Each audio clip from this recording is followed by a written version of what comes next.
Now at 6, traffic frustrations on the North Shore as drivers heading to Salem are weaving their way through neighboring towns. And that has plenty of critics blaming social media. Good evening, everyone. Thanks for joining us here on CBS News Boston. I'm Ken McLeod.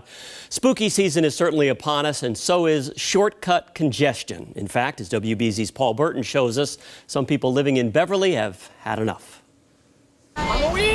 Salem is sizzling with tourists. Busy, exciting, historic. And with Halloween just weeks away, the peak of tourism season in Salem is getting busier by the day, causing gridlock traffic in and out of the city. It's horrible. I am going to pick my friend up in Beverly because she needs a ride, and I can't get there.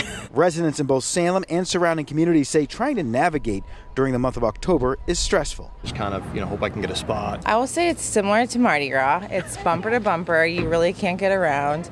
It's a very small city, so it's definitely not a lot of places to go, so everything gets stuck. If you're driving, you're signing up for a pretty bad time. Salem Mayor Dominic Pangallo is asking all residents to pack their patience and take public transportation. With no direct highway access, getting into Salem is very tricky. It's tough in all of our surrounding communities.